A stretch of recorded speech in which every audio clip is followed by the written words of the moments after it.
you're moving from place to place. Good morning, good morning, morning, good morning, morning.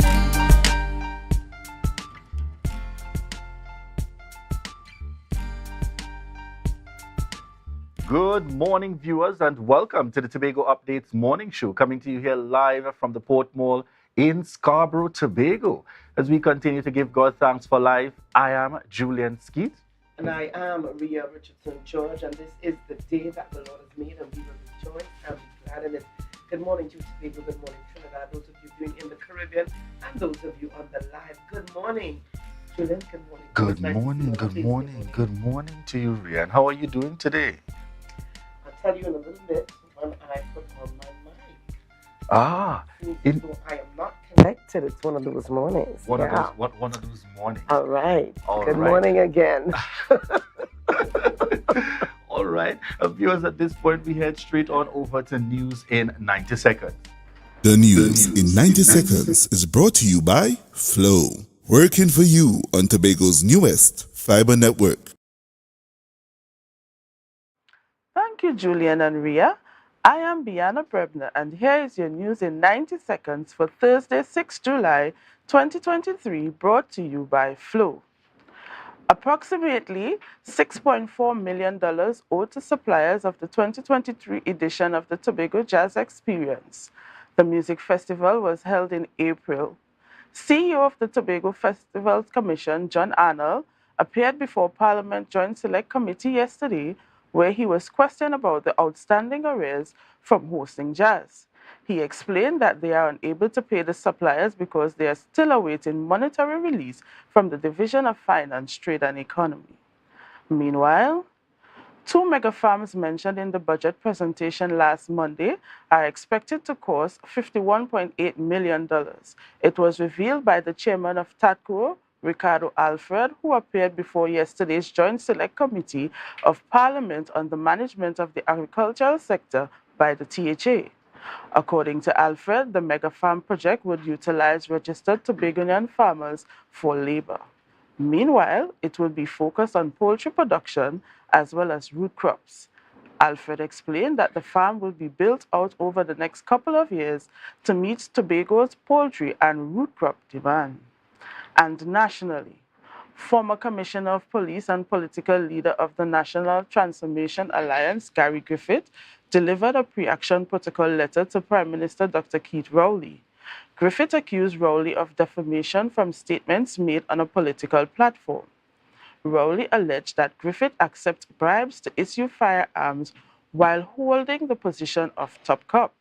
He based the allegations on Stanley John report.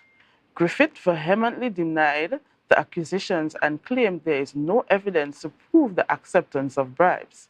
He believes it's another attempt by the Prime Minister to destroy his reputation and call for an immediate retraction or risk litigation. And that was your news in 90 seconds, brought to you by Flow, working for you on Tobago's newest fiber network. The news in 90 seconds is brought to you by Flow, working for you on Tobago's newest fiber network. Tobago, after freeness is more speed and better TV. Get a free Samsung smartphone and free installation, plus 200 megabits per second, Paramount Plus, and more for only $299 with a select 200 plan from Flow. Visit online at discoverflow.co today. Good morning, viewers, and welcome back to the Tobago Updates morning show. Coming to you here live from the Port Mall in Scarborough, Tobago. At this point, viewers, we head into our birthday shoutouts, sponsored by KFC. This is your birthday shoutouts on Tobago Updates, sponsored by KFC.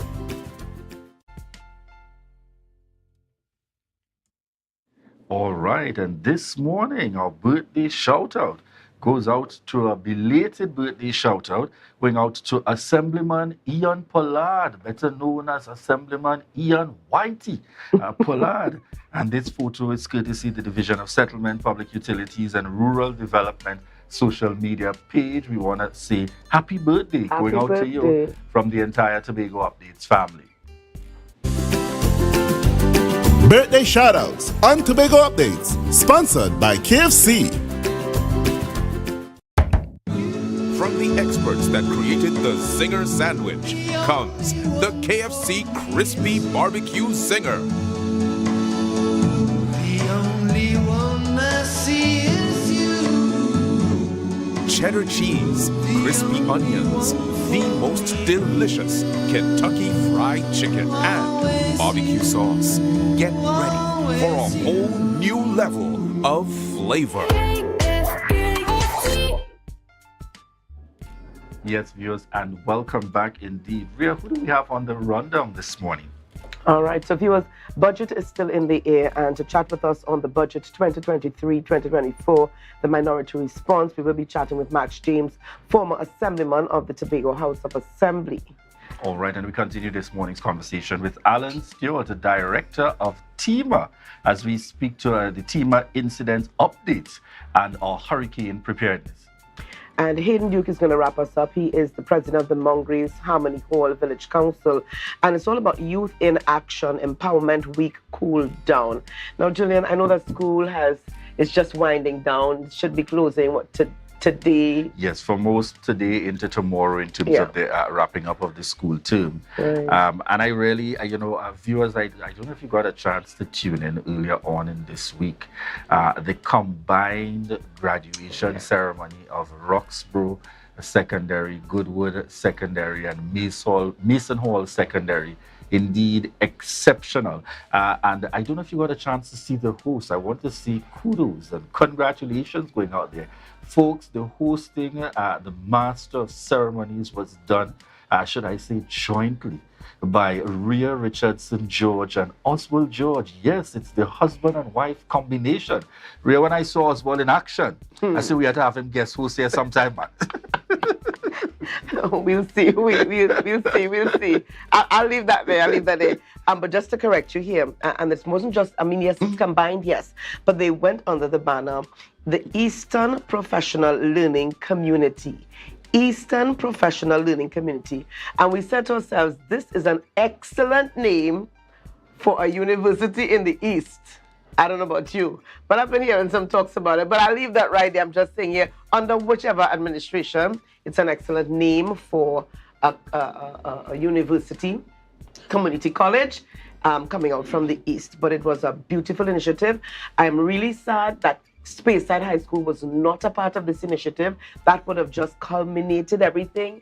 But, for whatever reasons, maybe next year we can see a fully combined Eastside. I really want to commend the idea, because I felt like in a time where it is, things are happening, in and around, that you can still have this level of creativity taking place, thinking out of the box. We can do it together. We do not necessarily need to do it apart. And you're prepared to give it a try, even among the critics in the mix. And I really want to particularly commend those persons who came up with the idea, one, and two, more importantly, those who followed through to ensure the successful delivery. And it's the Eastern Professional Learning Community. Eastern Professional Learning Community. I like the ring, and I like the touch to that indeed. So we want to say kudos and indeed commendations to all out there that would have certainly made a distinct contribution. Historic here, right here, happening in Tobago. And very quickly here, the Mason Hall Men's Choir. Julian, in an age where men have become an endangered species, the Mason Hall Men's Choir under Mr. Kenrick Noel was, for a moment, I forgot I was one of the MCs. Hands were in the air, I was chipping back, moving forward, and I had to remind myself, Rhea, calm down, because it was out of this era. It was beautifully delivered. Needed to commend them. Indeed. Kudos and commendations. All right, viewers, at this point, we're heading on into Tobago in Focus.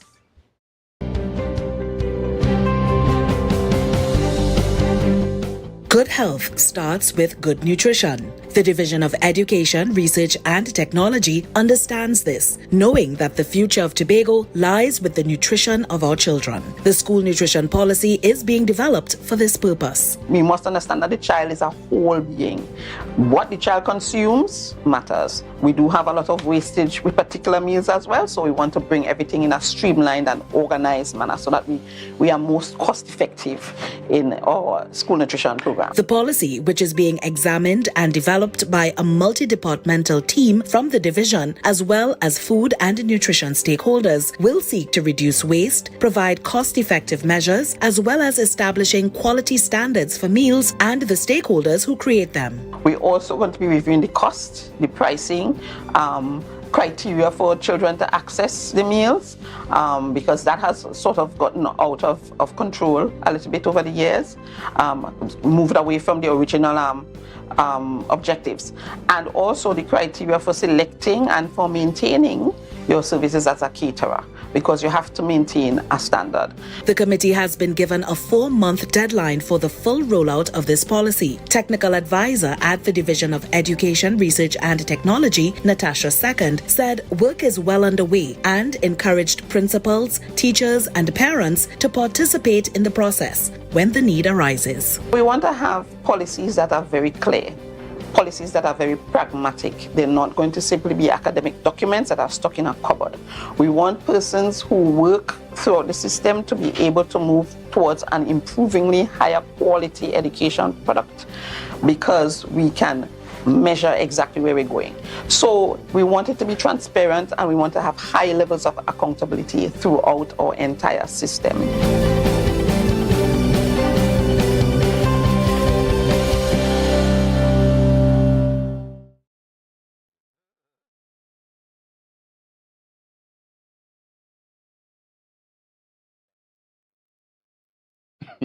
Good morning, viewers, and welcome back to the Tobago Updates Morning Show, coming to you here live from the Port Mall in Scarborough, Tobago. We're just at about 7:14 a.m. this morning, and in this segment, we are talking THA Budget 2023-2024. We're getting a perspective this morning from Max James, former Assemblyman of the Tobago House of Assembly. Good morning to you and welcome. Good morning, Julian, and thanks for having me this morning. All right, so as we head straight on into the conversation this morning, we would have seen the budget presentation by the Secretary with Responsibility for Finance and Chief Secretary, the Honorable Fali Chavez Augustine, as the budget theme for this year spoke to building a sustainable, prosperous, and resilient Tobago. And we want to start from that perspective. Your thoughts, having sat, gotten the opportunity to review, heard different perspectives. What are your thoughts at this point in relation to the budget presentation? Well, I think, Julian, one of the most important statements made by the Secretary for Finance and Chief Secretary is when he invited Tobagonians essentially to own the Assembly. So I'm thinking that we have to massage that theory, that concept some more, if you wish, and to ingratiate the people, to cause the selling points that will cause people to understand how the Assembly works, to own it, and for it to be part of their psyche on a daily basis. So once you understand how the Assembly works, you'll understand what we need to have in terms of the finances that we're seeking. You find people will gravitate towards the idea of getting what is really ours, what should be ours. I think, however, until that statement made by the Chief Secretary, that we haven't sold the case well enough. I think that the Assembly needs to go back to the drawing board in terms of how do we sell this request for more money? Why do we need more money? And so I think that the population here in Tobago in particular, as well as those in the diaspora in Trinidad and internationally, I think the Chief Secretary and his team, they need to sell the case a lot better. So how do we do? First thing, in my opinion, we have not really determined what should be that true and acceptable percentage of the budget. Now, we tend to aspire to 6.9, but is that really what we really want? We know we don't want that. certainly. But should it be 20%? Should it be 30%? Should it be 40%? Or should it be all of what Tobago produces in terms of our hydrocarbons around us? So that discussion needs to start in earnest, in my view, and a real and concerted effort to monetize what we have. So we should be able to tell Tobagonians for certainty, this is what we have. We have guesstimates, we have figures put up around Tobago on billboards. And it's a near estimation, a good estimation of what we have. But we want to engage the high school students. It must be taught in our history books, it must be taught in our high schools and perhaps even our primary schools. It must be taught in our community centers. It must be taught in our village councils. This is what Tobago produces, because there's a historical background to it, where they will say not cast oil. And what it is that we're making all this noise for. Trinidadians believe that we don't have anything. So I think that a significant and robust discussion must take place from now, and what is juncture, so to tell our people here in Tobago and those who are living outside of Tobago, this is what we really have, Trinidadians also need to know what we have. Because every year we make the case and they're saying, but this Tobagonians making noise. So I think that we have not done sufficiently or enough to explain to our people what we truly have and why we are asking for more. I don't know if the high school students, for instance, know why we are asking for so much. I don't know if our people understand why we truly understand why we are asking for so much. So we have to let them know that we have a port to build out. We have our children to send to school.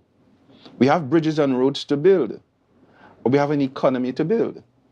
Outside of the government arrangement, and I'm saying government in Tobago, government in Trinidad,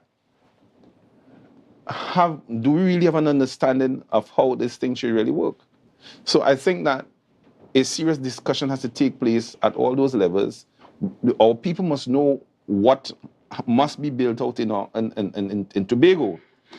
And I think that if we re-strategize in bringing the information and data to our people, then I think it would be an airtight case for success in the financial stratagem that the President Assembly is employing. I want you to indicate, we have seen a request this time around for just a fiscal 2024 package for just about 4.5 billion. Noting carefully, under the circumstances, we seem to continuously get what is closer to that 4%. Are you hopeful that anything is going to be different this time around with central government? So that's the easy part. We know we're not going to get that. And therefore, hence, I took the minute or two to get the people on our side in terms of understanding why we will not get so much money. Remember, the law is against us. The courts, even the courts are against us. The business class in Trinidad is against us. The PNM is against us. The Prime Minister is against us. We are locked in. And therefore, we have to begin to free ourselves from this tyranny and this neocolonialism that is wreaked upon us by this present regime. It is mind-boggling when I listen, I switched him off eventually because I realized he doesn't make sense any longer. That's the minority leader. Imagine you can go to our parliament here in Tobago. You go to our parliament and you stand up before your people and you would not agree with the chief secretary that we need the money to build out our infrastructure and our economy in Tobago. How can you? It was just absurd. And therefore, recognizing that Kelvin Morris doesn't make the sense that I thought he would have made when he said it was a new PNM. And I asked myself, where's the new PNM? Right? And therefore, when a young man is showing every day by his utterances that he's becoming more irrelevant, then it's time to switch him off because it's not good for your psyche. You can't listen to that nonsense.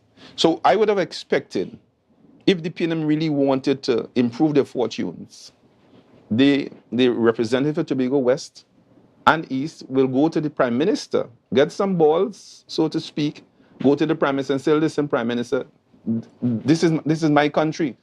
It doesn't seem to be yours any longer, but it is our country here. And we have to have a better financing arrangement for Tobago because this is our country. But you're not going to hear them say that. So that, Julian, it's a hard road that we are traveling. And I think that having won 14 of the 15 seats, the voice or the voices of Tobagonians are saying this is what we want. And that should be respected. No. And I think with that political capital and that reality, we will sell it for what it is worth because there's a political dimension to all of this, certainly. And I think that is another angle in terms of the stratagem that this assembly must employ.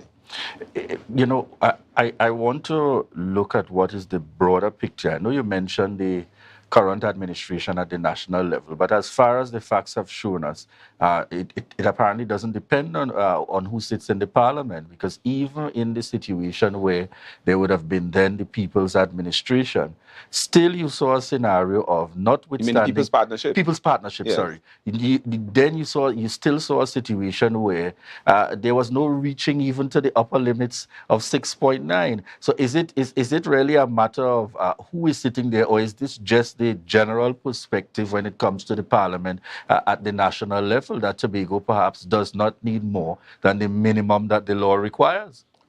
It is correct, but I'll make two distinctions. Tobago received a greater subvention under the People's Partnership. That's a fact. Also, Prime Minister Prasad Besesa would have indicated, had actual Jack won, look, listen, had they won, I will give you the upper echelons. I'll double the budget. But notwithstanding, so there was that commitment to double, and she's not Tobagonian, but she understood, having come from the bowels of the NER herself, what Tobago needed. You've never had even such a commitment from the PNM. So while I would agree that, irrespective of who is there, you saw some improvements under the People's Partnership, and you had commitments coming from the leader of the UNC at one time. But that still doesn't give us hope. Because I want to say, isn't that commitment in itself a flawed one and no different from administration saying, I want to help you for Tobago to succeed, but it depends on who is in power at the time? So in other words, does the national parliament really genuinely want to help? Because that's a similar complaint you have coming forward now, that if you had left the former administration in there, the current parliament would perhaps do more for Tobago. But is this fundamentally right? It's either you want to make a difference with Tobago and the country, and it should not matter who sits there, whether it is a People's Partnership in Trinidad and a PNM entity in Tobago, or whether it is PNM in Trinidad and you have the Augustine-led administration in Tobago. How do we get past these kind of fundamental challenges, as we like to see, the semantics that politicians take us through? Right, and so it is something that must be discussed. You're absolutely right. And that is why, and I'm making a plug for it here, our friend deceased Jefferson Davidson wrote the book, Tobago versus the PNM, or PNM versus Tobago, whichever is better put. The idea is that the business class in Trinidad, and for the Trinidad economy to maintain what it has now, is that it must steal our gas and oil. It must enter into business arrangements with other companies and other countries, right? It must sell it for prices which we don't really know. And that is to maintain the Trinidad way of life. The evidence is that the gas is likely to run out in the next 20 years, perhaps 30 years. With technology, it might even extend a little bit further because of how you can use a little and gain more. But so the idea is that, again, that's part of the conversation. What do we tell our people? Where is Tobago going to be with this level of funding in the next 20 years?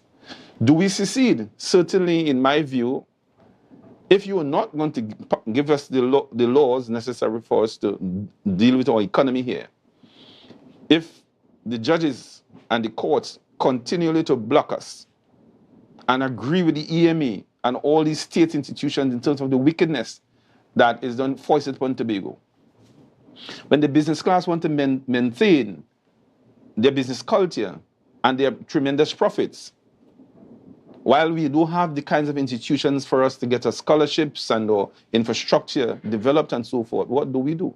So the choice, in my view, for us here in Tobago in particular, and for those in the diaspora who come back home as frequently as they're able, what choices do we have? Do we continue with the status quo?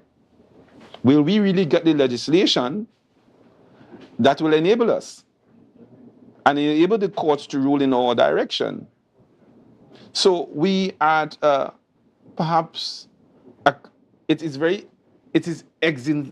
existential to our survival. The idea is, what do we do? It's an existential threat.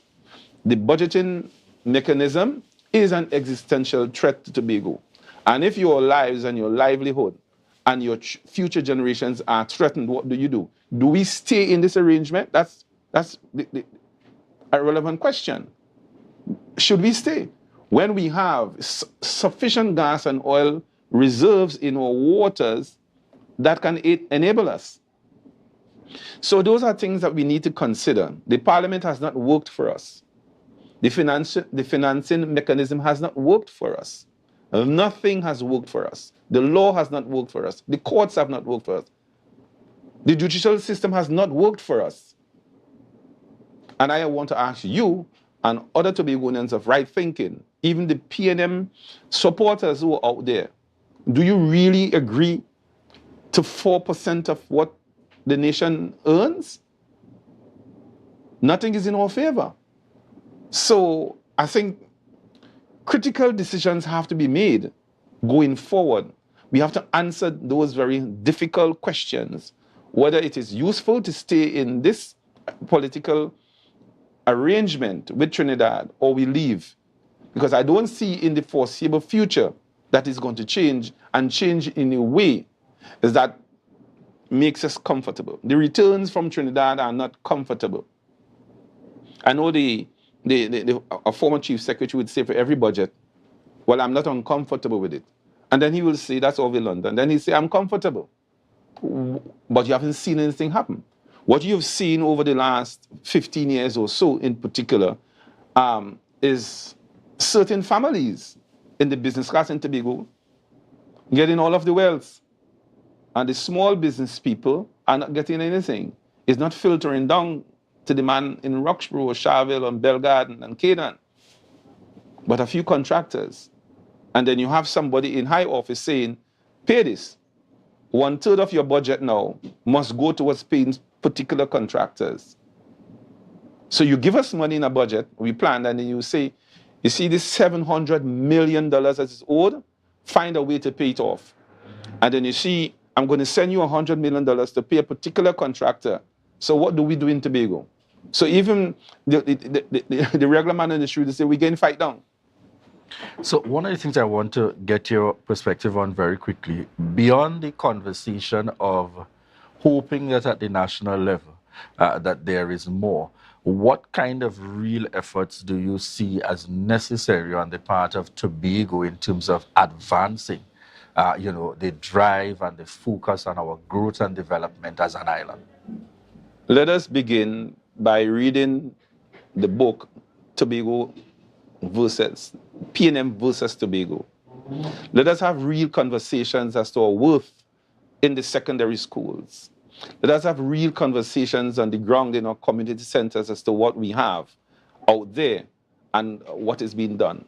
Let us have a real conversation, Julian, as to what should be that, if you wish, upper echelon of our financing arrangements here in Tobago. We don't know. Let us monetize what we have outside there, because we don't know for sure. We know it's a lot. We know it can sustain us. But if you are to stay in this political arrangement, we must know. And I think the Chief Secretary is well advised to let us know and to do the research, and so he can speak to the people in a particular kind of a way, So I think that is a need to know where we are. How much money will we need? Let us know to finance all these things that we want to finance. Even the grant financing is not enough. The public-private partnership arrangements perhaps may not be enough. But we prefer to spend from what we have. And we must know what we have. So we could tell the world confidently, this is what Tobago has. We want it rightfully belongs to us and our generations and for posterity. This is what we have and this is how we want to spend it. This all is nonsense about Tobago doesn't have enough. And why they're asking, it should be a conversation no longer in our environment, in our space, as we like to see these days. Right? So I think the stratagem should be reworked. And we have to own our assembly, as the Chief Secretary has indicated. It's a good psychological stroke. And I think that we need to move on from there and have a real conversation as to what we have, what we're likely to have, how we will spend it, all that is ours. Otherwise, I am for a secession. I'm done with talking, Julian. It's not working. I'm saying we should make serious moves for secession because the other arrangements for all these years have not worked. What do we do? It's an existential threat to Tobago. And when we have an existential threat to your life and well-being, what do? We can't pick up arms, but certainly we can leave. All right, a very strong and clear call there by Max James, former Assemblyman of the Tobago House of Assembly, as we chat the THA Budget Fiscal Package 2020-2024. Thank you very much, Max James, for joining us here on set this morning. Coming up in our next segment, viewers, we look forward to conversations with Alan Stewart, Director of Tema. He brings us up to date on the current incidents that would have taken place recently, and more specifically, folks, in terms of our hurricane preparedness. So we look forward to those upcoming discussions with Alan Stewart. And a quick shout out there to those joining us on the live this morning. I see Winston on with us, Cyril. I see Terry Trinidad in the mix this morning, Daniel Knights, Augustus, Alfred, Ricardo Warner, Lyndon Mack, Lisa James, Zach Williams. Good morning to each and every one of you. Brian Marcel, thank you so much. Julia Brown, Pearl Murray Beard, good morning to each and every one of you. And we want to thank you so much for continuing to choose the Tobago Updates morning show. At this point, we remind you that this is your opportunity to share the live, share the live, share the live.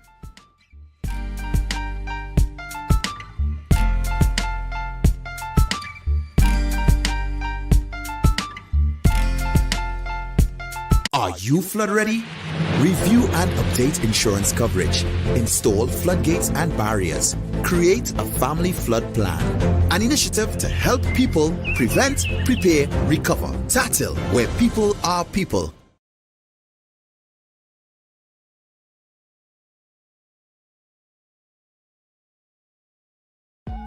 Right now, Tobagonians are just scurrying down to Bonaccord, right in Stobie Local Road. You know why? To come down and shop at Authentic Builders General Hardware, the only hardware store in Tobago that is giving you guys Trinidad prices. So for instance, such as steel, 1/2 inch and 5/8, $7,895. 5/8 construction ply for $260. Every single thing that you will need to do your home renovation or start your new construction, we have it right here. And to get your quotation, it's very easy. Just WhatsApp us at 272-1990 and we will do your free WhatsApp quotation for you.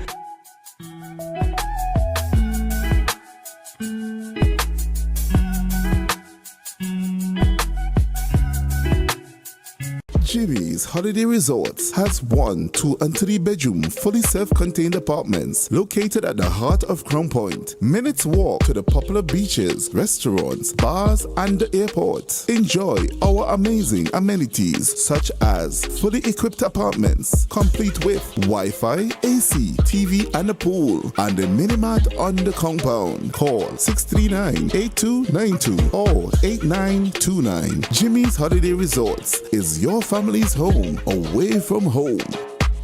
Tobago Glass Supplies has been a leading name for over 37 years in the glass and aluminum market in Tobago. We provide an extensive range of high-quality, innovative aluminum and glass products for commercial and residential use. Competitive prices with superior and professional services by committed employees who are guided by rigid quality standards. Tobago Glass Supplies specializes in the manufacture and installation of glass and aluminum products that are essential to today's homeowners and the business environment. We are engaged in marketing, sales, and installation of a variety of products. These ranges from windows and doors to necessities such as mirrors for homes and vehicles, designed and manufactured in-house or imported.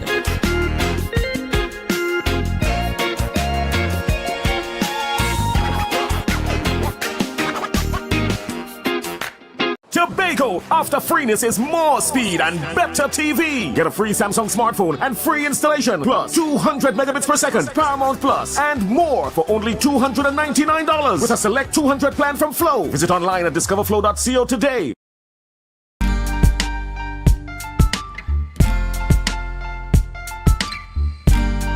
Put a smile on your face when you're moving from place to place. Good morning, good morning, morning, good morning, morning.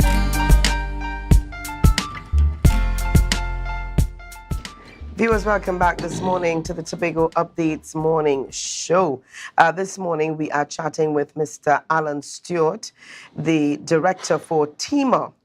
And this morning our focus is on the Tema incidents update and the hurricane preparedness. Good morning and welcome to you this morning, Mr. Alan Stewart. Good morning, Rian. It's good to be back at Updates. I just made a remark that every time I come here, I see upward mobility, which That's is good. Right. Yes. I must say that God has been good to Tobago Updates. That's right. He's been good to Tobago Updates. Let's talk a little bit about what we've been seeing over the last couple of days. On Tuesday particularly, we saw some heavy rains, heavy winds. How would you class the weather that we experienced on Tuesday? Well, one, I think it's speak volumes as to what we can expect moving on through the hurricane season. At this stage of we're not accustomed to seeing this type of weather, although this is a repetition of what we saw last year. This wave generated gusts up to 65 kilometers per hour. And sustained winds, as the meteorological service at Crown Point would have indicated, of 30 kilometers per hour in terms of sustained winds. And to me, that speaks volumes. It speaks, we could have seen, I am shocked that they only seen 12 reports come into Tema. Right. The type of damages that that type of wind can cause. We know definitely that we live in a very coastal environment. Most of our homes are built on the periphery, especially along the Atlantic Ocean. And therefore, it gives rise to the possibility that we could have seen additional losses in terms of residential roofs and other roadways being blocked by fallen trees and things like that. These are some of this is what we are seeing with the weather these days. It's very ferocious in terms of what is happening, and it is happening when we have rainfall now. Very short rainfall. Downburst is very, very, very drastic in terms of the amount of water that is on the roadway. And it speaks to resilience and how well we are catering for I used to say the onset of climate change, but the reality of climate change now. All right. So you indicated here 12 reports in for Tema on Tuesday. Yes. Do you have an idea in terms of the classes, fallen trees, how many, that sort of information? In the main, what we saw was 2 residential properties being affected. Grossly, that is what stood out. So you had in the Marysville area, a roof, 75% of the roof was blown off, and the debris of that roof collided with another neighboring structure, a residential property, causing structural damages to the property in such a way that it, required immediate attention. The roof that was blown off, those persons had to be immediately being evacuated and seek additional support for where they will reside. Right. They were displaced. And therefore, Tema, the mechanism that stood out is that we attempted and was successful in finding a place for them to stay for the next 72 hours until the state mechanism, other areas of the state, speaking to the social services, will kick in and do the necessaries to ensure that during the period that the home can be rehabilitated for living purposes, the social service will attend to those areas until that can be done. So the other areas were we saw fallen trees, about 4 fallen trees in various areas. There were 2 of which were affecting residential properties, especially the one in Mason Hall. I understand the persons were actually marooned. Ease of access was disturbed by this large fallen tree. And I want to thank at this stage the members of staff at Tema. I also want to look at the first responders, the corporation. I remember being on the phone with the head of the Trinidad and Tobago Fire Service. In the midst of what they are going through in terms of their challenges, they were able to respond quickly, cooperatively, and move. So what you see was a well-coordinated response during that period. The other phase of it has to do with the recovery effort, and this is where our concerns are in terms of how people be able to rehabilitate as quickly as possible, getting back on their feet and things like that going forward. All right. Now, what were some of the main areas of concern? Now, we usually with this type of weather pattern, we see more damage to the east, but then we saw more of the western end the communities being affected. Yes, this weather, just before it hit the past 48 hours, we'd have seen a similar type of weather that was aimed at the northern eastern side of Tobago. It passed just north of Charlottesville, affecting Grenada and St. Vincent. They would have had those winds the day before, that type of winds. So that wave, that frontal wave that moved across the island did have its impact. And it shows that, we have to be prepared for the upcoming season. We saw the categories again. I'm not sure whether we had enough rainfall that would allow for slope failures. So you didn't see much of that in this instance. But certainly as we move forward with the ground becoming saturated, any incessant rainfall now will bring with it fallen trees, landslides, utility poles coming down, things like that. You would have seen a dislodging of even one of the infrastructure on the roadway at the Rockleyvale Junction. Yes. Because of the gust and the type of it speaks to resilience, how best our infrastructure can withstand what is coming in terms of additional rainfall, heavy rainfall in short spaces, and the disruption of our roadways by landslides and fallen trees, utilities being disrupted. These are the elements that we are paying attention to on a wider scale. But then we need to focus as well on our residential properties. People need to understand what is happening in that. For your resident, you need to prepare. We are into the hurricane season. All right, and I'm really happy to hear that. Now, when we talk about preparedness for this hurricane season, in fact, even before that, from what we saw on Tuesday, you indicated that this could be a signal of what we can expect as we move further into the hurricane season. That's right. And that is concerning. Yeah. How prepared do we need to be? What are some of the things that we need to have in place if what we saw, it was just a snippet, if what we saw was just a drop in the bucket, so to speak, on Tuesday, for what we can expect? How prepared should we be? What should we have in place? Both our corporate comms and community outreach have been doing the rounds in the schools, around the communities. The month of May was designated as the Hurricane Preparedness Month. So we have been making the rounds, encouraging our stakeholders in the public spaces that they need to prepare themselves for a very active season. And what does that translate to? It means, therefore, that one, in the big, you need to make yourself a hard target. It also speaks to the possibility, seeing that you are seeing signals that how ferocious these winds can be without the declaration of a storm or anything like that, that it means, therefore, that these winds can remove your roof. So you want to pay attention to your roof, to your buildings. Ensure that especially the edge of your roofs are well secured, especially if you're living along between Lambo, go straight up to Speyside.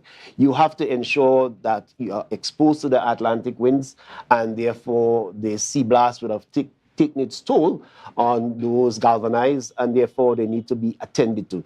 You need to look at trees at this stage. Pruning becomes important. Don't make it the job of the state. And when I say the state, let me be very even more specific. Don't make the request to Tema to come to cut your tree.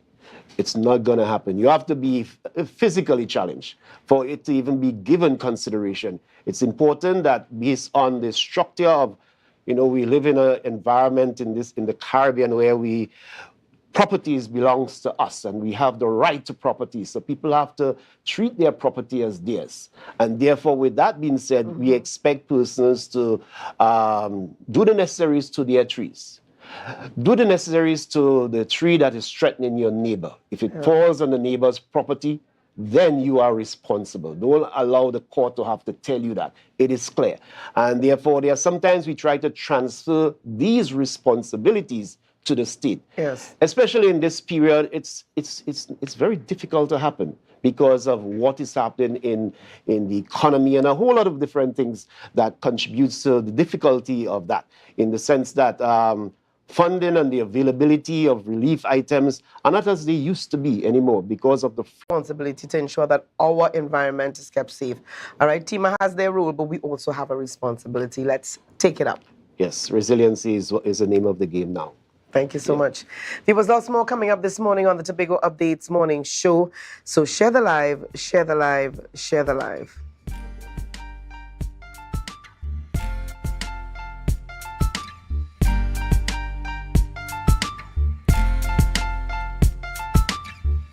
Are you flood ready? Recycle and properly dispose of large waste. Avoid sweeping yard clippings or trash into drains. Plant trees to avoid soil erosion. An initiative to help people prevent, prepare, recover. Tatil, where people are people.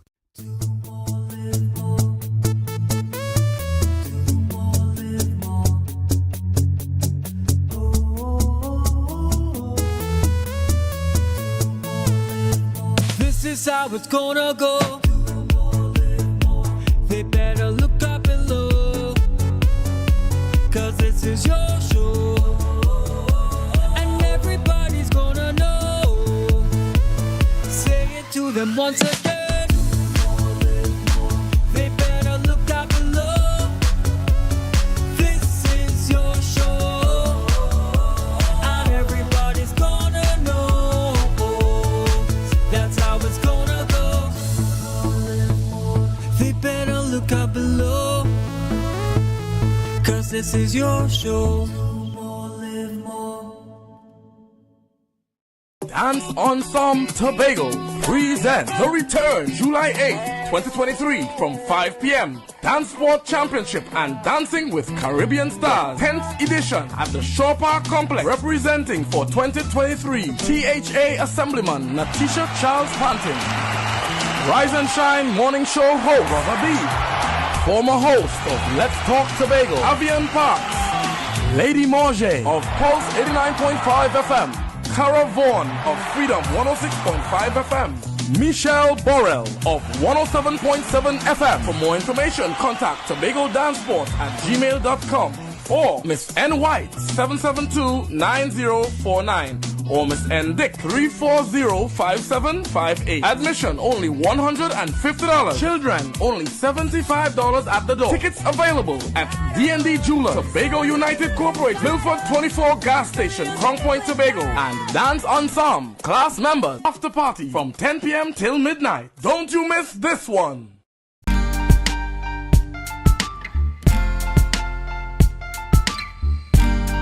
Put a smile on your face. when you're moving from place to place. Good morning, good morning, morning, good morning, morning. Viewers, welcome back this morning to the Tobago Updates morning show. Mount Grace, it's happening at Mount Grace this coming season. And here to chat with us on the Youth in Action Empowerment Week cool down, we've got the president of the Mount Grace Harmony Hall Village Council, Mr. Hayden Darren Duke. Good morning and welcome to you. Good morning to you and to your viewers. Thanks for having me. I needed to put it out there. They say Hayden, we know Darren. So forgive me, but during this interview, the names will be interchanged. Not a problem. They all belong to me, so it's all good. All right, so talk with us. What's been happening at Mount Grace? And I see here, I mean, clearly a lot has been happening, but give us some little background information. You are the president of the Village Council, and this time around you decided to focus on the youth. Tell us what's been going on. Well, just around the elections last year and then again this year, I would have been put in the position of president. Right. One of the things I would have recognized is that we needed to change how we do things. So our mantra, according to what we came in, it's to remodel, revitalize, and reshape the community. This can only be done with the youth. I remember some time ago there was that song, I think it's still around. All of us are not as young as we were before, which says, I believe the children are the future. That's and right. that is so exact. In terms of what we do now, we must impact on the children. That's right. Yeah. And you decided to invest in them this time around. Oh, definitely. Without that investment in the children, we are completely lost. All right. Yeah. So we are talking now about the Youth in Action Empowerment Week cool down. Well, how is this? How do you plan on rolling this out? Well, before the week cool down, which is the big thing that it is, we have a week of empowerment. So from Monday the 10th to Friday the 14th, we have several different things that are going to happen at the center, which impacts on the youth itself. And what that is that they're going to be treated, they are going to be exposed to life skills, things that impact on their lives on a daily basis. Yes, that creates functional and practical things for them to be able to live in a real sense. Because I would say coming out of COVID, where everybody was just kind of home and such like, a lot of things weren't happening. That's right. Right? So we want to teach the kids preparation for the future. Right? And this goes from self-esteem, this goes to agriculture, this goes to baking, this goes to confectionery, this goes to financial literacy. Yes. So nothing is being left out in terms of ensuring that these children have a real opportunity. Having said that, there is no reason thereafter for them not to have fun. And that is what the Saturday is all about, the 15th. As soon as school is finished, everybody wants to relax and have some fun. Cool down. So what we would have decided to produce is two things. Wet space, where persons could have fun in somewhat of a pool or water slide, as the case may be, and a dry side, where there is football, cricket, bantam, ring toss, all those things that impact on children. They have fun. It's all about having fun, and they have fun even while having education. So that is what it's all about. Now you indicated earlier there's an opportunity for them to learn some life skills. What are some of those skills that you think are important for youth to have, before they become adults? Well, conversational skills. That is a big thing. How they react, how they treat one another. Right? A lot of the challenges we have now are how young people communicate, whether it be with young guys to the young ladies to men, what the expectation is. A lot of the social fallout comes from that. So that is a big part of what we're going to teach youngsters. If we don't start then, we'll continue to have the issues that we're having now. And that doesn't make sense. All right, tell us about the age group that you're catering to. All right, so originally we looked at the 10 to 16 age group because that age group is the one that is most vulnerable. The kids that are going into the primary, going into Scarborough secondaries and such like secondary schools. And those are the ones that, unfortunately, the social ills, those are the persons who are targeted. But we would have had some conversation with some parents. So we decided to incorporate the 7-year-olds and up. So we are now going from 10 to 16, rather from 10 to 16, we're going from 7 to 16. 7 to 16. Yeah. All right, and is there a registration fee? How can persons get on board with this? Okay. Or become a part? So originally, as well, we listen to everybody, right? So that we make it make sense for everybody. We know that persons are going through financial hardships. So we would have originally indicated that we look at $50 to do this, right? To get everything done. $50 for the $50 week per child? Per child. It is now absolutely free for the first 50 persons who turn up to register. Yeah? And can I say that lunch is provided? Yes, you can. Lunch is absolutely provided. And I see free brunch meals, space is limited. Yes. All right, and it's happening from 9 a.m. to 2. To 2. Yeah. Okay. All right. And there's a contact for persons to call for more information. Definitely. And that number is? 765-4102, 735-7575, and 317-2905. All right, and these are for persons who are on the committee as well? Or Yes, this planning committee? This is the planning committee. Those All are the right. persons that you get in contact with. And those persons are Dominic Scott? Yes. Hayden Duke, yourself, Erla Oliveri, and Shelley-Ann Louis? Yes. Yes. And this is all happening at the Mongrace Community Center? It is the wet and dry fest, lime cool down as it were, is taking place on the Mongrace ground. Right. Right. I should mention as well, we do have partnerships in terms of this with No Youths Left Behind. They are going to be there on Saturday. They are also going to be part of the whole process, as it were, because they are doing the self-esteem lecture. Right. We also have the Prisons Youth Club, who's going to be a part of this. And let me, at this point, put a plug in for some of the persons who are helping us get this done. Double B's Supermarket. Yeah. Yes. We have Cost Cutters. We have High Def Entertainment Company. Those are the persons. And then, of course, I have to say my team. My team, the executive, are the persons who are making sure that this happens. All right. Thank you so much. So all roads lead to Mongrace. And it's more for Mongrace, the 7 to 16-year-olds of the community, yes? Again, originally, that's the plan. Those are the persons that we want to affect because obviously we're from that area. But it's open to any and everybody whose parents believe that their child can benefit from this. All right. Yeah. Well, thank you so much for being on the program and chatting with us this morning, Mr. Hayden Darren Duke of Mongrace, the Mongrace Community Village Council.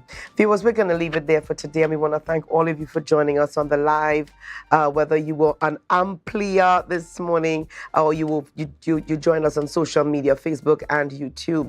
We want to say thank you for joining us today. Have a great day. Stay safe, and we will see you tomorrow. We're heading over to GMT, but before we get there, it's over to Tobago Notes. Bye-bye, everybody.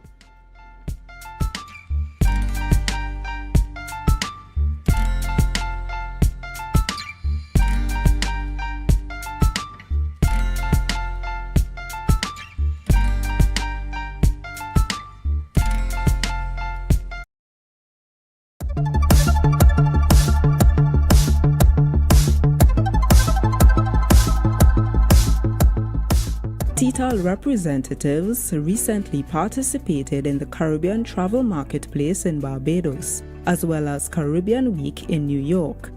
Chief Executive Officer of the agency, Alicia Edwards, says that events of this nature hosted by the Caribbean Tourism Organization help Destination Tobago achieve its tourist arrival objectives. It's all part of the ongoing recovery and pivot strategy for the agency. Post-COVID, there is a need to reconnect and to re-engage with our partners in various markets.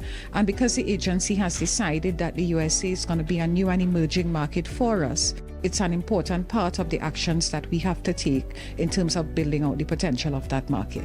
What the data has been saying is that while arrivals and the potential of the UK market is flattening out, there is increased upswing and uptick in the US market. In fact, Tobago may be one of the last Caribbean islands to actually jump on formally into the US market, and we think it's time that the agency spread its eggs further and do what it has to do in the USA.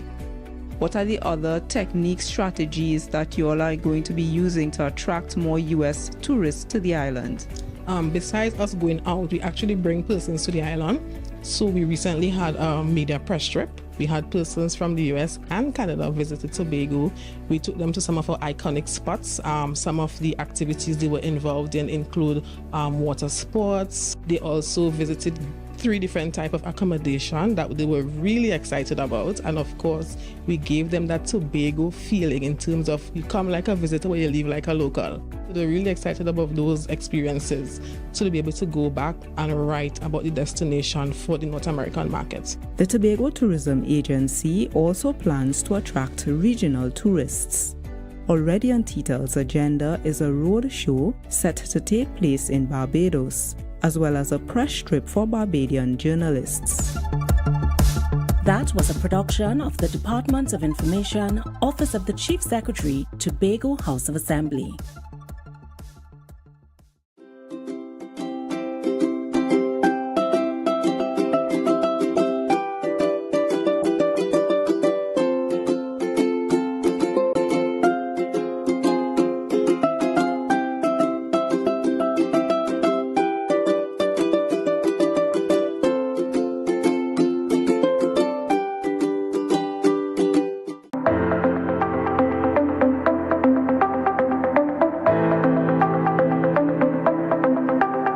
Full disclosure with the executive every Thursday at 8 p.m. only on Tobago Updates. Real questions and honest conversations with the sole aim of keeping you fully in the know. Full disclosure with the executive every Thursday at 8 p.m. only on Tobago Updates. Coconut's Cafe, the buffet restaurant that specializes in all your tasty local dishes. For breakfast and for lunch. Breakfast includes coconut bake and sada roti, served with chokers, bull joil, and sausages in tomato sauce. Not forgetting beef and cheese pies, shepherd's pie, macaroni pie, and rice in various styles. Meat served in a variety of flavors, garden salads, and pasta salads. All this accompanied by fruit juices, coconut water, your choice of a great combination to appease your taste buds. So call us today to order, as we are here to accommodate your busy schedules or if you are having a cooking day off. Are you looking for a place for your loved ones? Heavenly Care welcomes you. Located at Northside Road opposite Massey Motors, we offer a variety of services. These include doctor visitations, social activities, geriatric care, and much more. Contact us at 277-9595 or visit us at Northside Road opposite Massey Motors. At Heavenly Care, compassion is at the heart of all care. Are you flood ready? Monitor trusted sources for info. Wear protective gear when you clean up. Contact your insurance provider to assess the damage. An initiative to help people prevent, prepare, recover. TATIL, where people are people. You can now get whatever you need whenever you need it anywhere in Tobago with Tobago. Your meals, medication, groceries, and shopping all delivered directly to you. No more hassle, no more stress. Get the Tobago app today on Google Play or Apple App Store. That's TAPPOGO and let us deliver to you. Check our website at www.tapogo.app or call the experts at 494-TOGO and 484-4746. Tobago. Relax. We will get it to you. Tobago's at your service. The best place to stay in Tobago is at Thorns Place with rates starting as low as 200 TT. Call or WhatsApp 745-7306 or 682-8676. We are located uptown Scarborough, 5 minutes away from the port. Remember, at Thorns Place, our aim is to make your stay safe and affordable.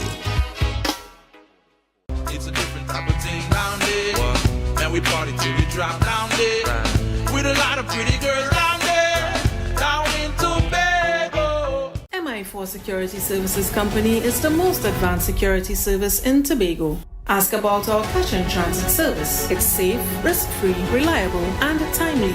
We provide safe banking delivery for all business types and sizes with highly trained staff, 24/7 monitoring, coordinated emergency response, and a well-maintained fleet of armored vehicles. Contact us at 660-7723 or visit our website at www.mi4securitytt.com to sign up today.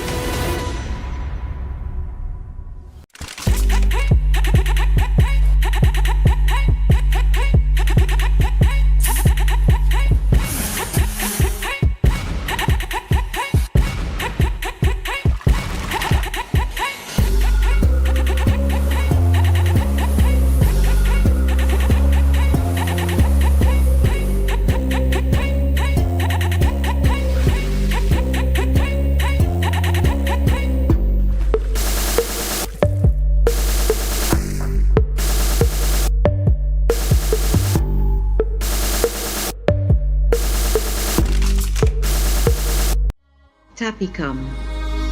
Welcome to the future. The only card you will need in a new world. Digital business cards. Safe, hassle-free. The future is here. Tapicom. New generation digital transfer. Digital time clock cards. Digital attendance cards. Air tags. Customized designs. Digital clothing tags. Digital pet tags. Tapicom. The future is here. Contact us today. October will never be better.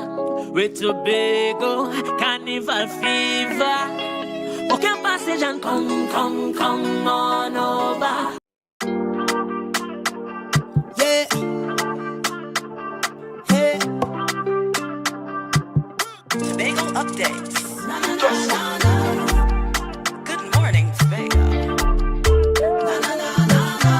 Wake up with Candace and Denasia. Let's go. It's a brand new morning, rise up to a brand new dawning. As the passion start to rise, the energy fill the skies. I say thanks for favor to wake up and hear me neighbor. 60,000 people strong, and the vibes is never wrong. We are beauty, we are power, we are people in the sun. We are beaches, we are rivers, we are melanated ones. We special and there is no denying. Tobago is number one. I am you and you are me.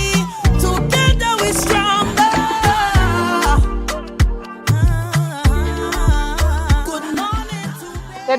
Good morning, and welcome to Good Morning Tobago right here on Tobago Updates. Guys, you know whenever you see me sitting here, it's because we're about to have those conversations to get your morning started, and I'm going to be asking those questions that you want asked.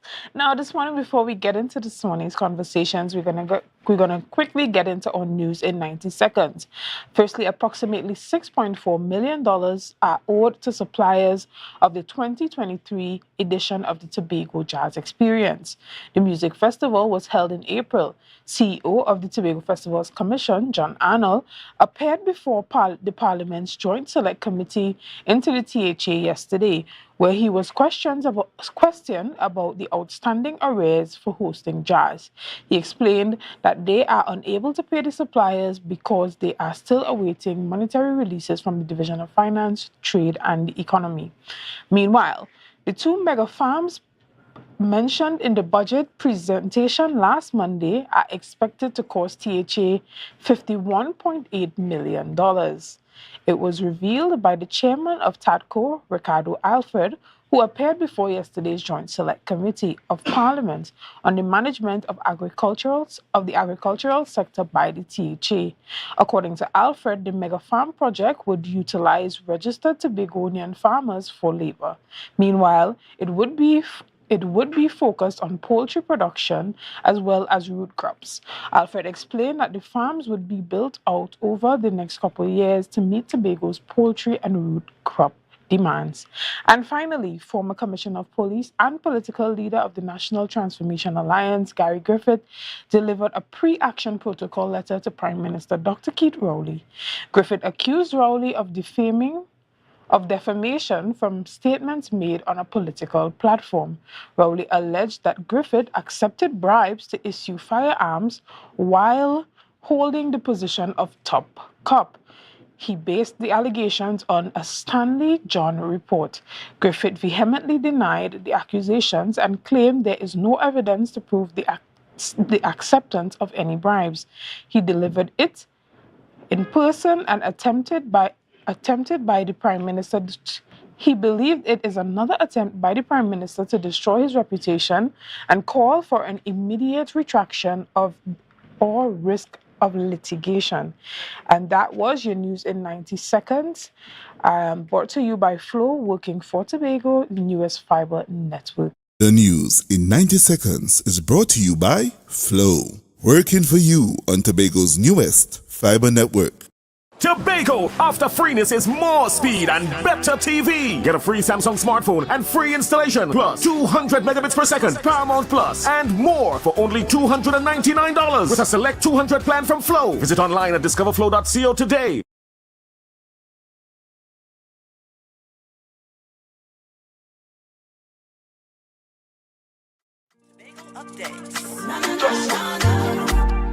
Good morning, Tobago. Wake up with Candace and Denasia. Let's go. It's a brand new morning. Rise up to a brand new dawning. As the passion start to rise, the energy fill the skies.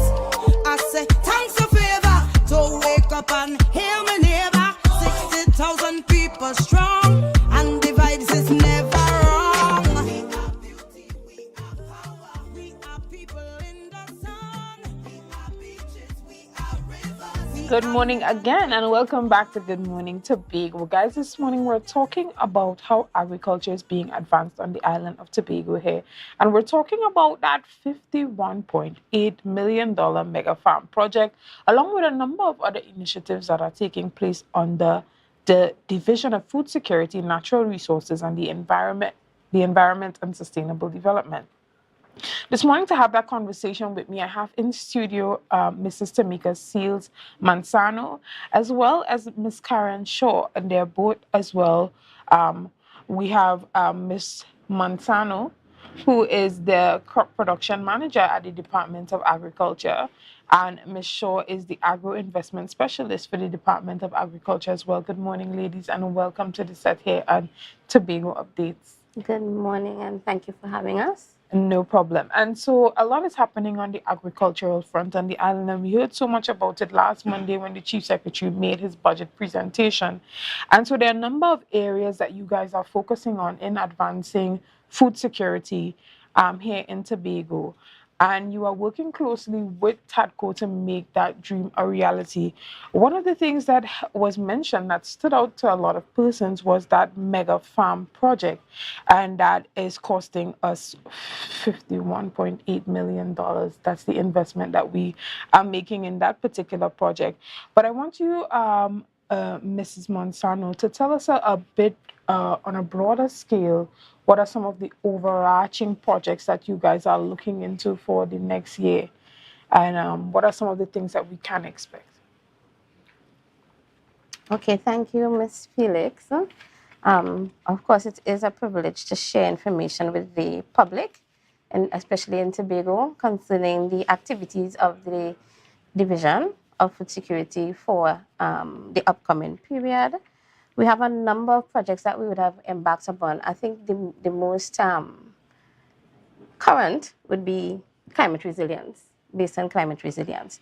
So towards that end, we would have looked at some policies of the national policies in terms of the climate change policy, the national tourism policy, and the draft diaspora policy. And from that, we would have also looked at the climatic conditions affecting farmers, what the farmers would have been through last year in terms of drought, in terms of land slippage and damage to their enterprises, and realize that there's a need for us to address these issues. Towards that end, we would have developed a climate resilience unit. We're in the process of doing that. We have already a member there who, of course, is charged with responsibility of building out that unit. Part of the response by the division would be the installation of solar polyvoltaic systems at schools. So we have a number of schools earmarked, particularly in those areas that experience low voltage. So we're trying to demonstrate that we can use renewable energy sources to meet our needs and to kind of bridge the gap where we have problems occurring in certain areas. And what did you say that was called? Can you tell us what it is? A solar polyvoltaic system. Okay. Yeah. Right. So those will be installed at schools. The idea is to target our youth do more focused programs for the youth, so that, because remember, in the next few years, they would be our next generation. They would be our next leaders. They would be the next persons carrying us forward in terms of agricultural production, and they need to be prepared. Yeah. And also they are able to bridge the gap between themselves and their parents who are already involved in agriculture, or at least influence them to get involved in agriculture. So that's one of the things we're doing there. We also have a unit within the Department of Agriculture that is currently collecting field data using the COBO Toolbox it's an ArcGIS platform, and that collects data in terms of climate responses to agriculture. What is the effect on the farmers' production levels, whether it's crop or livestock, so that we can plan more effectively what kind of training we need to offer, what kind of mitigation strategies we need to put in place, those kinds of things. Yes, that's in terms of climate resistance. We do have a lot of other programs. We have, for example, the banana and sweet potato intercropping system, where we're demonstrating new technology in terms of irrigation in the use of banana production, and the fact that you can intercrop with bananas to get some returns before your final investment reaches fruition. Yeah. There's so many. Right. And I Ms. Shore, I want to bring you into the conversation here because you are responsible for agro investment.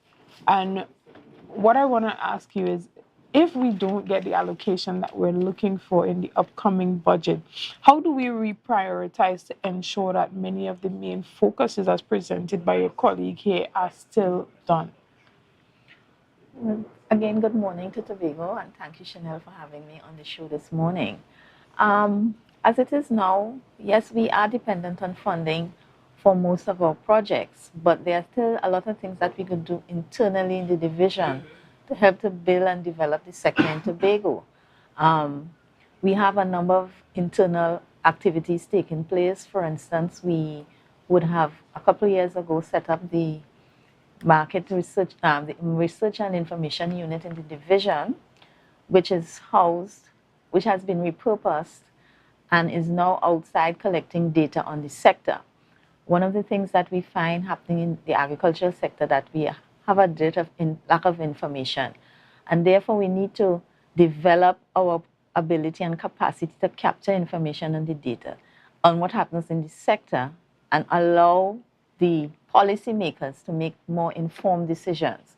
So one of those projects that we want to run is that we have a lot of surveys running. Currently, we have a farmer survey that is on the ground, where we're trying to capture what the active farmers that we have. We have a number of farmers that are registered on the system, but we may not know who are active and what they are doing, how much they're doing, the volumes, the varieties, and so. So that is one area that we could look at. We are also about to start a consumption survey that is supposed to provide information on what we consume as a people in Tobago. And with the farmers survey, we can now determine to a certain measure of accuracy the imports that come into Tobago, so that once we know what the majority of things that we are importing, then we could look to put strategies in place to do some food, reduce our import bill, whether it's from Trinidad or from abroad. So those are some of the initiatives that we could do inside. We have our training sessions for our farmers and all other stakeholders that is ongoing. So we train our stakeholders constantly. We try to keep them updated with the technologies that are available to aid in improving our capacity in the sector. So there are a number of initiatives that we could do internally that we will continue to do, even though we may not get a grant allocation from central government for the sector. Excellent. And guys, we're going to take a quick break right here, and we'll be right back. And we have Assemblyman Natasha Charles Panton, who's going to be joining us right after this. See you soon.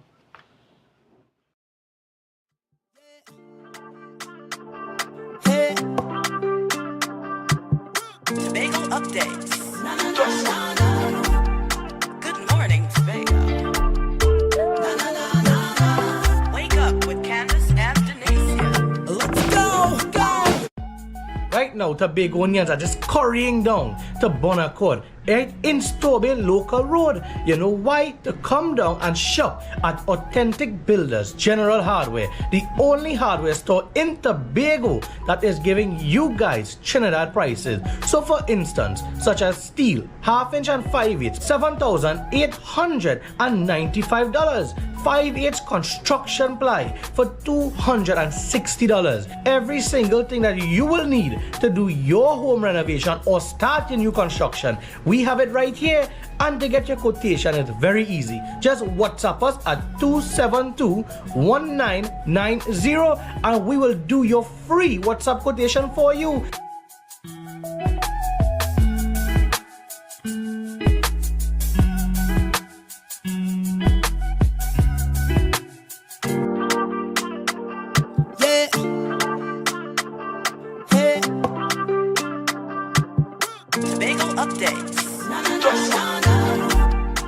Welcome back to GMT, guys. And as I told you right before the break, when we get back, Assemblyman Natasha Charles Panton, who is also the Secretary for the Division of Food Security, Natural Resources, the Environment and Sustainable Development, is joining into the conversation. Good morning, Assemblyman.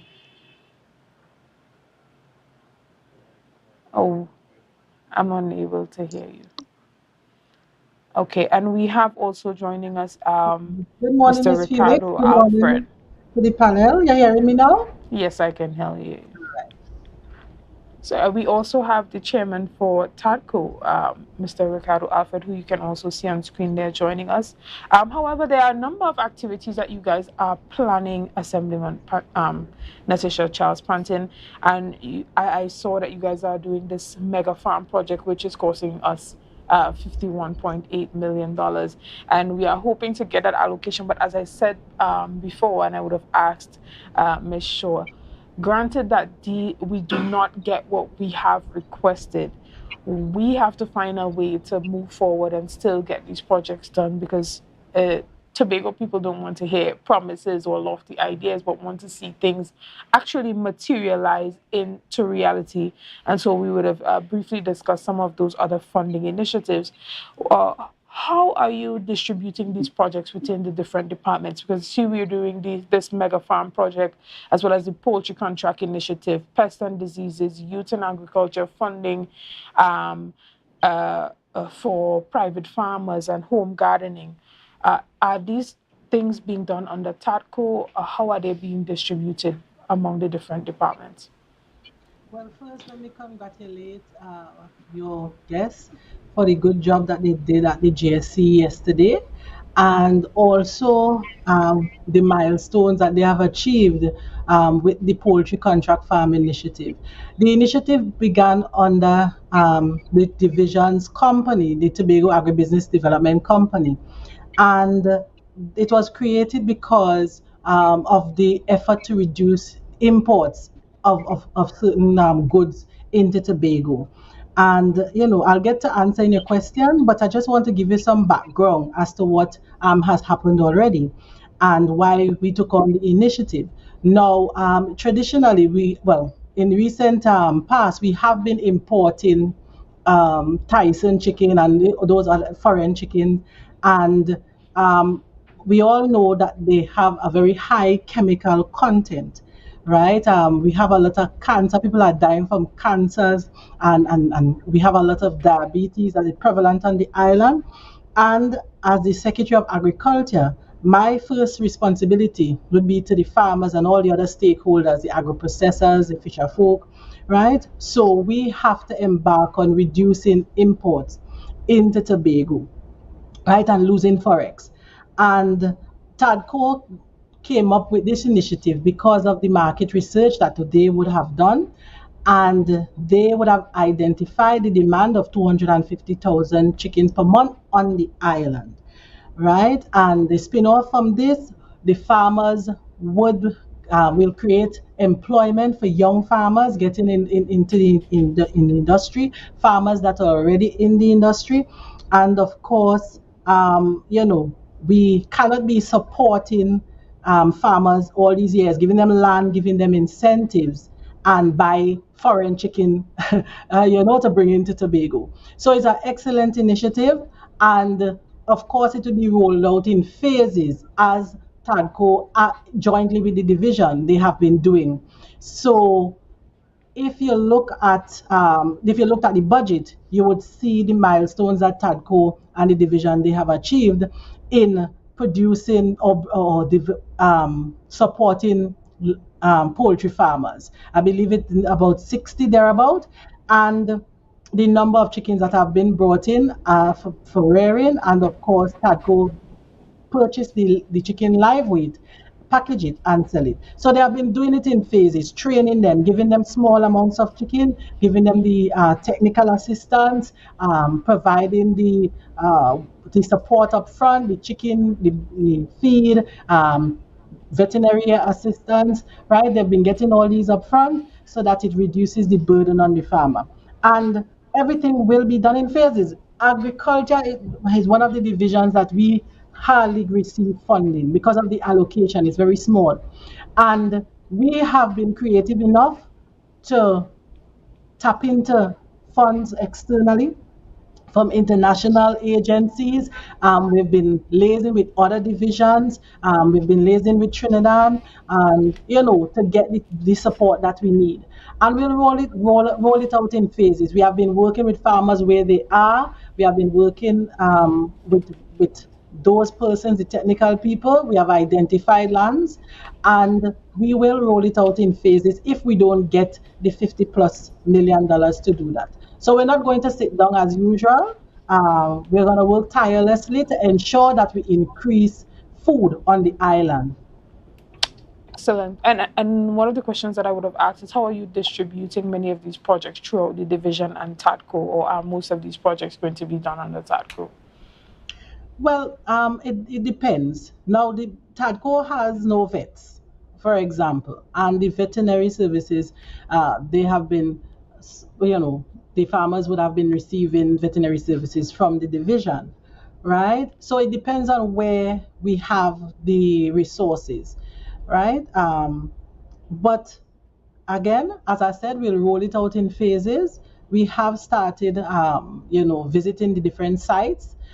We have farmers already under the project. We also have farmers doing mixed crops already, throughout the years. We have new farmers coming on board, especially after COVID. We have officers that would have done an excellent job in terms of mobilizing those farmers to become registered under the division. And the extension officers, they are also active in the field. We have certain, gaps to fill. We don't have a vet lab, for example, but the quality of technical assistance that the farmers get, that is already in train. Everybody getting what they need to get until we get the infrastructure in place, right? As I said, agriculture is severely underfunded. It has been for the for years. And what I like about this division is that even though we are waiting, each fiscal to get money, we have been moving. We have been moving, especially within the last year and a half. Excellent. And Mr. Ricardo Alfred, if you are there and you are hearing me, I am unable to see you clearly. However, I can tell that you're there. How are you allocating some of these projects and some of the resources that you have within TADCO? And at what point do you bring the division into the question with everything that you have planned? Right, so good morning again. So first I want to really correct that statement. TADCO is in collaboration with the marketing division, with the veterinary, well, all aspects of the division. I would really want to take this time to really recognize all of the good work that the various division staff is doing to assist us. I would personally want to thank Mr. Dongs, our vet from the division, who is definitely helping us in rolling out this whole poultry project. The idea behind this really is to collaborate with the division and various parts of the PHA and also with the relevant authorities both in Tobago and in Trinidad. So health will have to be involved in terms of these types of operations going forward. Excellent. And when we talk about the importance of research and gathering data, I think you'd have touched on that a bit earlier in the show. Is this the research department at the division that is handling this type of work? And when we talk about research, is it research in all aspects in regards to food security, natural resources, the environment, and everything that falls under the division? Or is it research specifically to crop production? No, the focus really, it's a divisional unit. Right. And we are attempting to gather information on all aspects of the sector, whether it is in farming, fisheries, even in our environmental issues. We do that besides the main agriculture that we know, both livestock and crop. So we are collecting data from everyone. The unit as itself would have, as I said, initially conducting some surveys. In the fisheries department, we do collect data. We have data collected at the landing sites by about 17 data collectors. And that information in the past was housed in more or less silos within each department. And there was not enough dissemination of that information throughout, so that it would not filter up to our policymakers like our secretary, who would now be able to make informed decisions. So now that the unit has been repurposed, one of our main activities now is to gather information that has already been collected, that is in pockets within the division, and now transform that into relevant information that could be forwarded out in the publications, on Facebook and all the online platforms, so that all stakeholders in the sector will have access to this information. So if you're an individual out there who might be interested in investing in the sector, you would now have real-time, accurate data to tell you, listen, this is the production we have on the island for this, if that's your raw material that you require.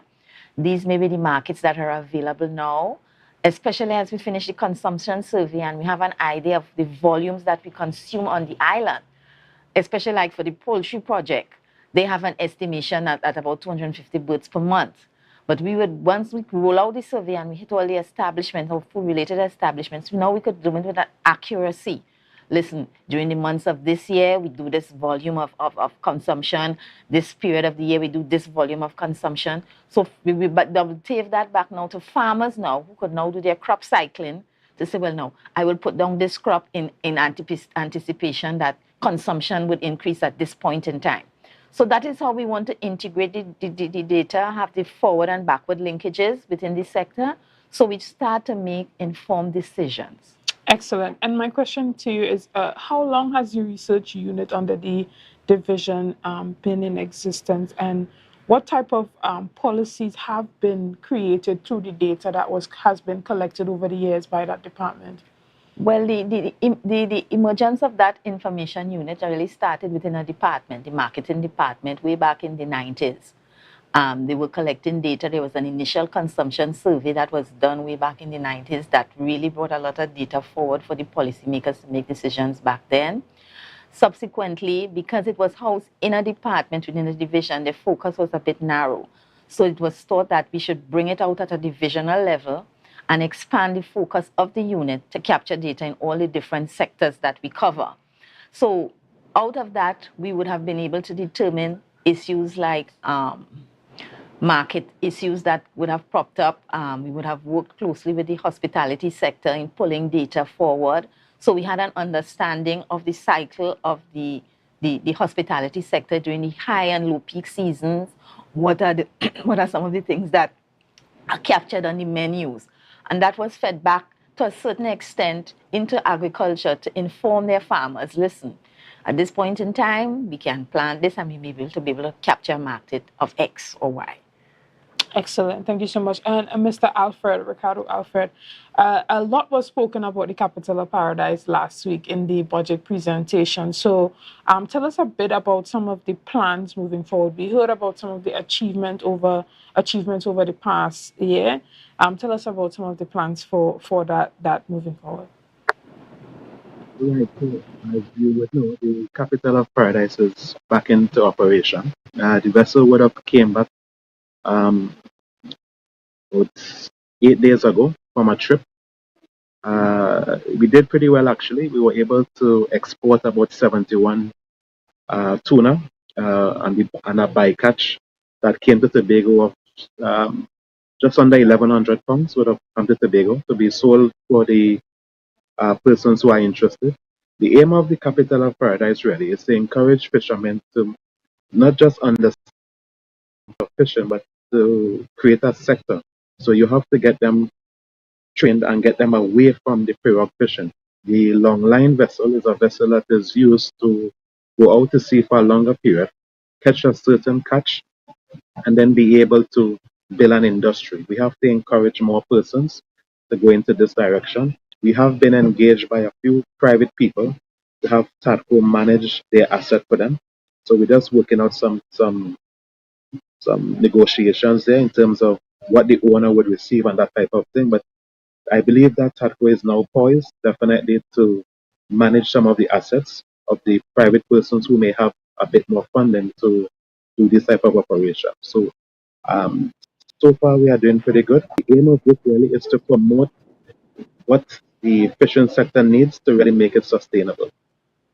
Excellent. And Ms. Monsanto, a lot of things are happening, especially in the crop production front. But when farmers become engaged with the division, there may be particular areas that you guys are focusing on within that period of time. Moving forward, what type of crops are you guys encouraging farmers to invest in? What can we see the division throwing its support behind? Okay. Thanks for that question, Ms. Felix. So there are a number of different crop types that the division would push towards the end of agro-processing in particular. For example, cassava, sweet potato, bananas lend themselves to not just local, just the produce, the raw product, but they lend themselves to agro-processing, which is where you have your value addition, which is where the money lies. Yes, so we want farmers to develop and agro-processors to develop on the island, because remember, we're leading to entrepreneurship. That's what's going to lead to sustainability. We have dasheen, ginger production, whatever is going to help the farmer to realize profit and to help the agro-processors on the island to develop is what is our mainstay and focus. So although the division has these main products or main commodities that we're looking at, of course we are looking for input from the public to say what they demand, what they think would work for them, and then therefore we can assess it and decide whether we can go forward with a particular other product that we might not have thought of. Excellent. And Assemblyman Natasha Charles Plantain, do farmers come directly to the division to be engaged with their crops in regards to production, or do they go straight to TATCO? Farmers access both the division's resources and TATCO. But I want to go back to an issue that was raised by a popular businessman in Tobago, just if you permit me for a bit. And he raised in a meeting that the division and TADCO, that we should be purchasing the foreign chicken because it's cheaper, and the division isn't looking at particular crops such as beans and watermelon and things like that. And I want to address something. Now, you cannot ask the division and TADCO to forget about producing crops and forget about livestock production, set that aside and import goods, right? The mandate of the division is to produce, and not only to produce, but to produce quality goods. And we cannot import the chicken, the American chicken, over what the farmers can do here. We need to support the farmers, and that's the primary goal of the division, to support the farmers in that regard. And if you look further than just the chicken, the division would have embarked on producing popular produce like onions, for example, at one of the Goldsboro station, right? Those are popular things that we would ordinarily purchase, in the groceries. And I'll tell you what, and I said this before, when I was given the onions from the station, I compared it to what I would buy in the grocery. And I still have onions that they were given to me in March. I still have it on my counter. And it's still sturdy, it's fresh. The quality excellent, and it's a good example of what the kind of quality produce that we can produce on the island. And we are demonstrating to the farmers that they can get into producing onions, producing carrots, and the aim is to reduce our food import bill. Yeah. So we have to look at that. We have to look at the high chemical content, and that's why we have to look at the vet lab. We have to establish the vet lab to provide additional services, right? So we cannot take one businessman selfishness into consideration where he could maximize his profits alone and compromise the health of Tobago people and the children of Tobago. We have been introducing farming into schools, right, from ECC, the 4-H club, primary, secondary school, all the officers, they have been doing an excellent job. Even TADCO has engaged the schools in the poultry contract farm initiative, showing the children how to farm, right, the environmental way and to produce healthy food, right? So I just wanted to put that out there, right? We cannot compete with America in producing poultry. And I'm hoping that the businessman would have visited the farm in America to see the conditions. He doesn't know, right? But we know that what we are producing here, it is healthy, right? It's not pumped with chemicals, and the breast isn't big as the whole chicken, right? What we have here, it's something healthy, and we can feed the population. We're looking at food security and food serenity. All right? Excellent. And you touched a bit on it, but I would like for you to go in a bit in detail in regards to what can we expect from that Youth in Agriculture project, and is this an initiative that is under which department of the division? I wouldn't say it's concentrated within a specific department, right? But our crop production manager, Tamika, she has done an excellent job with youth.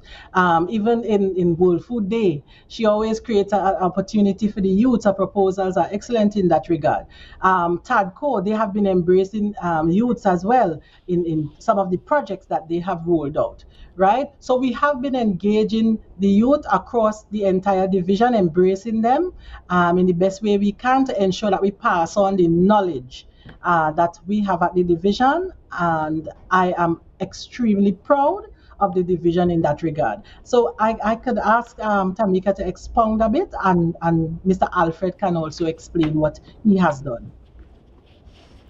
Okay, Well, thanks, Secretary. So just to give a little bit more details in terms of the division's involvement with the youth.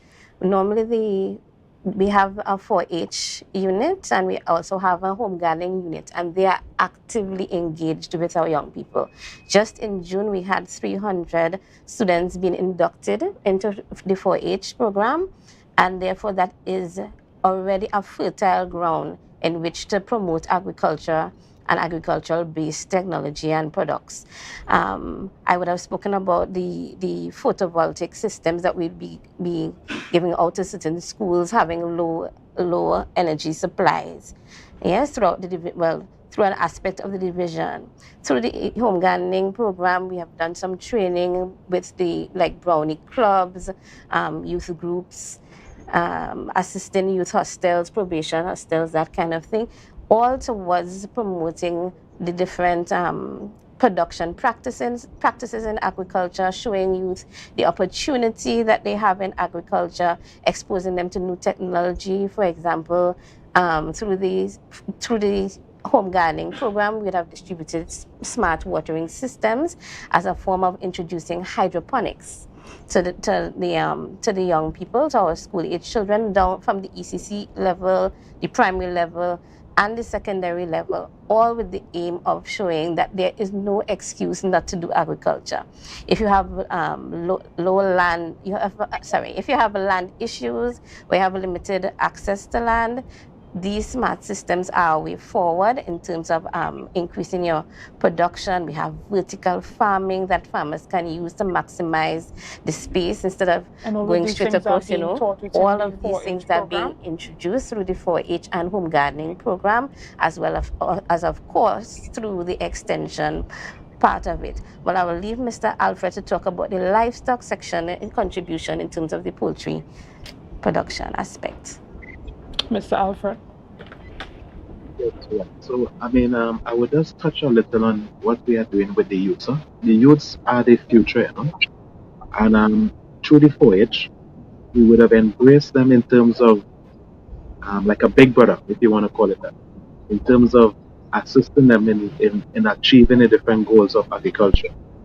Persons, especially the youths, must see themselves as businessmen or businesswomen involved in the agricultural trade.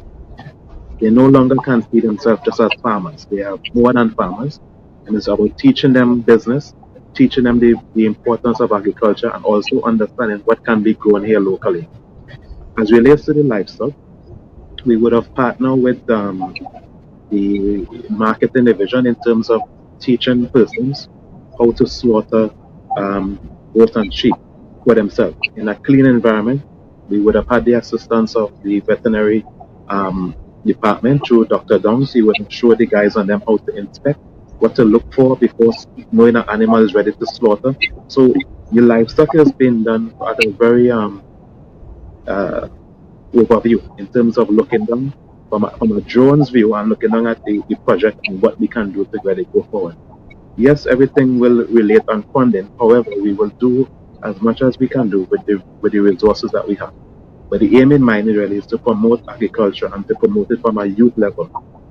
I myself have a very young 11-month-old baby, and I would want her to grow up knowing that these are the people that she can eat and enjoy the different foods right here from Tobago. So we are on that level.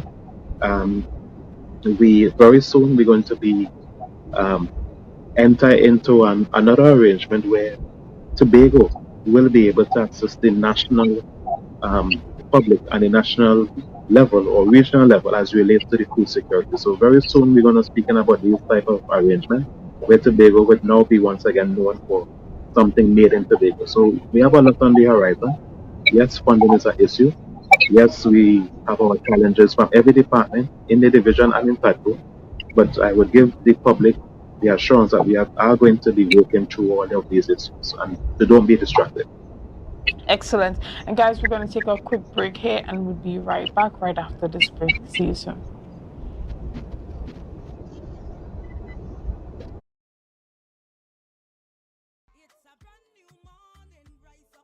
A brand new dawning as the passion start to rise. The energy fill the skies. I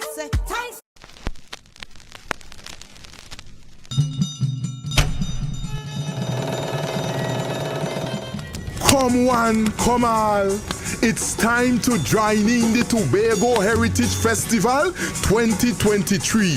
Homage. All are we and all are who we be. To Tobago. Indulge in the awesomeness that is embodied in the spirit of Tobago at the 36th Tobago Heritage Festival. Celebrate a rich, vibrant, hypnotic showcase of our cultural legacy. Yes, from July 21st to August 1st, 2023. Take the island tour. Sample the sumptuous variety of local indigenous delicacies. Enjoy the recreation of old-time village life. Dance to the drum. Feel the rhythm of steel pan. Experience the way of life, languages, and oral traditions. Be part of the journey to our we heritage, honoring our past, celebrating our present, and inspiring our future. Relive our unique culture. Join in the preservation of the heritage of we island of Tobago.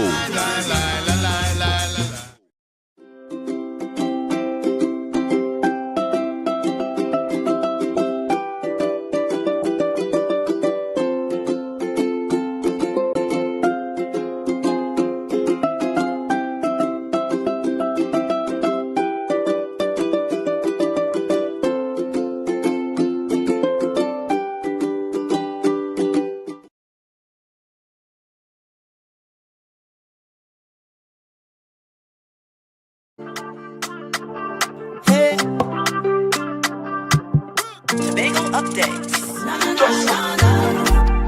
Good morning, Tobago.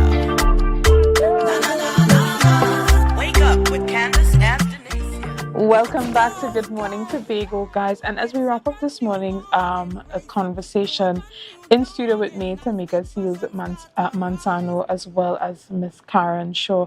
And you guys sat before the JSC yesterday. Ms. Shaw, tell us a bit about that experience. I think from a perspective of the division, it was a wonderful experience. It was an opportunity for a certain level of teamwork to take place within the division. Everybody participated and everybody provided information. And I think because we would have prepared and we had some mock trials, we were well equipped to answer the questions. And I mean, the public could decide as how well we performed, but we felt very good about our performance. And I want to take this opportunity to thank all the team members who would have allowed us to represent the division and the THA as a whole in such a wonderful and successful manner. Excellent. And Mrs. Manzano, on a scale of 1 to 10, how prepared would you say the division was to sit before the JSC yesterday?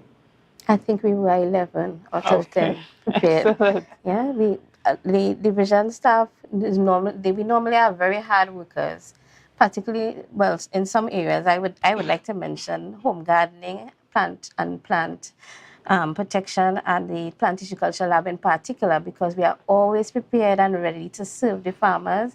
And we saw that in our colleagues and their contributions towards preparation for the exercise in terms of fisheries, in terms of the human resource department, in terms of marketing, livestock and crop production, of course, incentives. Everybody pulled together to provide information. So that shows that we are on the right track in terms of the information that we are recording, the service we are providing, and the fact that we are always striving towards food security and the betterment of Tobago. Excellent. And Assemblyman Letitia Charles Panton, before you go, we are nearing the end of the financial year, and so that means that a lot still has to be done, finances still having to be allocated. The question to you is, within the next quarter or until the financial year is finished, what are you planning to do to ensure that all suppliers that has been engaged for the year are paid off before we enter into a new financial year? Well, unfortunately, I am not the Secretary of Finance, right? So I cannot speak to, how funds will be moved around. But I am telling you that, this administration, we are working very hard together in order to ensure that, we meet our obligations. The Secretary has a difficult task ahead of him. I shouldn't say unfortunately, I should say fortunately, because it's a difficult task. But I just want to go back quickly in terms of incentives. And when you asked, how am I going to roll out, support all these things.